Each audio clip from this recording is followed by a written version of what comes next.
ഹരേ കൃഷ്ണ. എന്റെ പേര് നവകിശോരി ദേവിദാസി. ഞാൻ അന്താരാഷ്ട്ര കൃഷ്ണാവബോധ സമിതിയിൽ പ്രവർത്തിക്കുന്നു.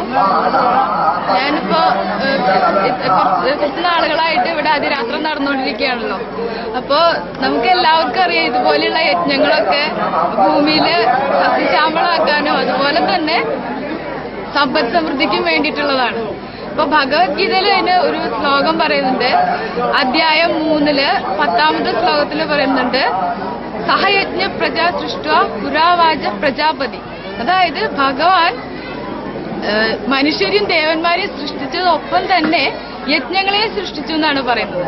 ആ യജ്ഞങ്ങള് എന്തിനാണെന്ന് വെച്ചിട്ടുണ്ടെങ്കിൽ, എന്നിട്ട് അദ്ദേഹം പറയുകയും ചെയ്തു, പ്രജാപതി അതായത് ഭഗവാൻ വിഷ്ണു പറയുകയും ചെയ്തു, ഈ യജ്ഞങ്ങളെ കൊണ്ട് നിങ്ങൾ സന്തുഷ്ടരാവുക, ഇതുകൊണ്ട് നിങ്ങൾക്ക് മുക്തിക്കുള്ളതും അതുപോലെ തന്നെ നിങ്ങൾക്ക് ഭക്തിക്കുള്ളതും ഭൗതികമായതും ആധ്യാത്മികമായിട്ടുള്ള എല്ലാ സുഖങ്ങളും ഈ യജ്ഞങ്ങൾ കൊണ്ട് നിങ്ങൾക്ക് ലഭിക്കുന്നതാണ്. അങ്ങനെയാണ് ഭഗവത്ഗീതയില് അധ്യായം 3 കർമ്മയോഗത്തില് ഭഗവാൻ അർജുനനോട് പറഞ്ഞു കൊടുക്കുകയാണ് യജ്ഞത്തിന്റെ മാഹാത്മ്യത്തെ കുറിച്ച്. അപ്പോ ഇങ്ങനെയുള്ള യജ്ഞങ്ങള് വളരെ അപൂർവമാണ്, നമുക്ക് എല്ലാവരും നടത്താൻ പറ്റില്ല. അതിന് വേണ്ട അത്രയും ഉത്തമരായിട്ടുള്ള വ്യക്തികൾ വേണം. വെറുതെ നമുക്ക് കലിയുഗത്തിൽ തന്നെ പറയുന്നുണ്ട്, എല്ലാവരും ശൂദ്രന്മാരാണെന്ന് പറയണം. കലവ് ശൂദ്ര സംഭവ. കലിയുഗത്തില് നമ്മൾ ബ്രാഹ്മണ കുലത്തിൽ ഇരുന്നാൽ പോലും നമ്മൾ കർമ്മം കൊണ്ടാണ് ബ്രാഹ്മണനാവുന്നത്. ഇപ്പൊ അതുകൊണ്ട് തന്നെ അത്ര നല്ല ഉത്തമരായിട്ടുള്ള ബ്രാഹ്മണരെ കിട്ടാനും കലിയുഗത്തിൽ ബുദ്ധിമുട്ടാണ്. അതുകൊണ്ട് തന്നെ ഇത്തരം യജ്ഞങ്ങള് നമുക്ക് എപ്പോഴും നടത്താനായിട്ടും സാധിക്കില്ല. അപ്പൊ ഇങ്ങനെയുള്ള യജ്ഞങ്ങളൊക്കെ നമ്മൾ തീർച്ചയായിട്ടും പങ്കെടുക്കണം. അതൊരു പുണ്യം നമുക്ക് ഒരുപാടുണ്ടാവും. അതുപോലെ തന്നെ ഞങ്ങൾ അന്താരാഷ്ട്ര കൃഷ്ണാവബോധ സമിതിയിൽ പറയുന്നുണ്ട്. അതില് പറയുന്നത് ഇത്തരം യജ്ഞങ്ങളെ കുറിച്ച് തന്നെയാണ്. നമ്മള് യജ്ഞങ്ങൾ അതുപോലെയുള്ള വേദങ്ങളും നമ്മൾ അറിഞ്ഞിരിക്കണം. അതൊക്കെ നമ്മുടെ സംസ്കാരത്തിന്റെ ഭാഗമാണ്. അതുപോലെ തന്നെ യാഗങ്ങളെയും യജ്ഞങ്ങളെയും കുറിച്ച് പറയുന്ന ഒരുപാട് ശ്ലോകങ്ങൾ നമ്മളെ വേദങ്ങളിലും അതുപോലെ ഭഗവത്ഗീത, ഭാഗവതം തുടങ്ങിയ പുരാണങ്ങളിലും കാണാവുന്നതാണ്.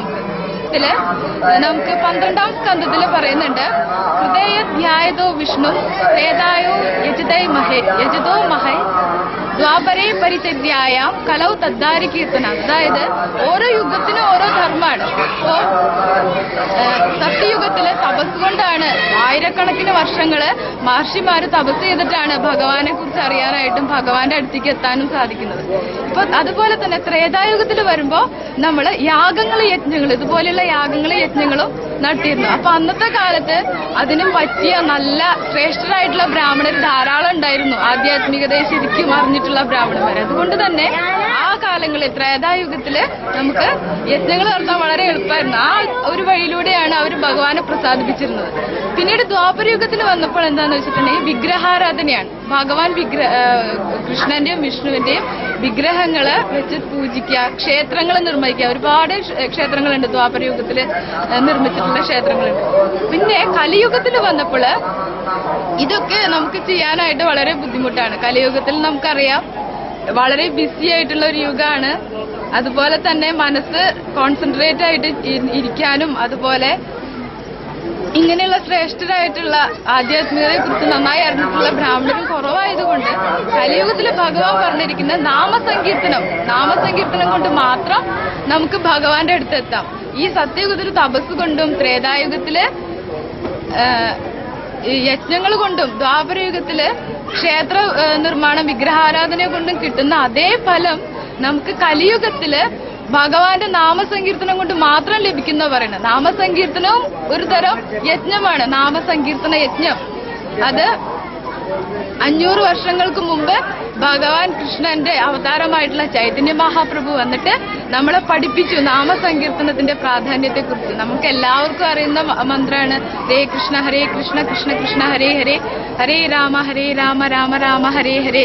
ഈ മഹാമന്ത്രം വളരെ ലളിതമാണ്. ഈ നാമജപത്തിലൂടെ മാത്രം നമുക്ക് ഇത്രയും പുണ്യം കിട്ടുമെങ്കിൽ വളരെ എളുപ്പല്ലേ. നാമജപ സങ്കീർത്തനം ചെയ്യുന്നതുകൊണ്ട് തന്നെ കിട്ടുമെന്നാണ് പറയുന്നത്. ഭഗവത്ഗീതയിലെ അധ്യായം 18 അതില് 73ാമത്തെ ശ്ലോകത്തിൽ പറയുന്നുണ്ട്,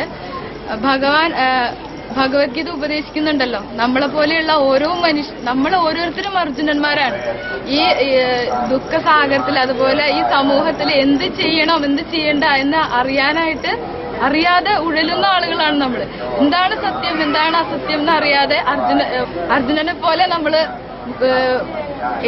ഒരു സംശയം, ഒരു കൺഫ്യൂഷനിലാണ് നമ്മളെല്ലാവരും. അപ്പോ ഭഗവാൻ ഉപദേശിച്ച് മനസ്സിലാക്കുകയാണ് ഈ തത്വജ്ഞാനം മുഴുവൻ. ഭഗവാൻ പറയണ, അർജുന, നീ എന്റെ സുഹൃത്തും അസൂയില്ലാത്തവനുമായതുകൊണ്ടാണ് നിനക്ക് ഞാൻ ഈ ഭഗവത്ഗീത നിനക്ക് ഞാൻ ഉപദേശിച്ചു തരുന്നത്. ഇതിൽ നിന്ന് നിന്റെ എല്ലാ സംശയങ്ങളും തീരും. അതുപോലെ ഭഗവത്ഗീതയുടെ അവസാനം അദ്ദേഹം പറയാണ്, അർജുനോട് പറയാണ്, അർജുനൻ പറഞ്ഞു കൊടുക്കുകയാണ്. അതുപോലെ ഭഗവാൻ അവസാനം അർജുനൻ ഇതെല്ലാം മനസ്സിലാക്കിയതിന് ശേഷം ഭഗവാനോട് പറയാണ്, നഷ്ടോർമോഹ സ്മൃതിർലബ്ധ. ഭഗവാനെ, എനിക്ക് എല്ലാം മനസ്സിലായി, എന്റെ ശരിയായ ബുദ്ധി എനിക്ക് തിരിച്ചു കിട്ടി, ഇനി ഞാൻ അങ്ങ് പറയുന്നത് പോലെ അനുസരിക്കാമെന്ന് ഭഗവാനോട് പറയാണ്. നമ്മളെല്ലാവരും ഇതുപോലെയാണ്. എന്ത് ചെയ്യണം എന്നുള്ള മാർഗനിർദ്ദേശം കിട്ടാതെയാണ് നമ്മൾ അലയുന്നത്. അപ്പോ ഇതുപോലെയുള്ള ഭഗവാന്റെ വചനങ്ങൾക്ക് എപ്പോഴും പ്രാധാന്യമുണ്ട്. ഭഗവത്ഗീത പോലെയുള്ള, ഭാഗവതം പോലെയുള്ള ആധ്യാത്മിക ഗ്രന്ഥങ്ങൾക്ക് അതിന്റെ പ്രാധാന്യം എപ്പോഴും ഉണ്ട്. അപ്പൊ അർജുനൻ മനസ്സിലാക്കുകയാണ് ഭഗവാനിൽ നിന്ന്. അങ്ങനെ അർജുനൻ വീണ്ടും കർമ്മോത്സുകനായിട്ട് എഴുന്നേറ്റ് നിന്ന് അദ്ദേഹം അനീതിക്കെതിരെ പൊരുതി ധർമ്മത്തിന്റെ വിജയം അവസാനം കിട്ടുകയാണ്. അത് എന്തുകൊണ്ടാണ്? ഭഗവാന്റെ കാരുണ്യം എപ്പോഴും അർജുനുണ്ടായിരുന്നു. ഹരേ കൃഷ്ണ.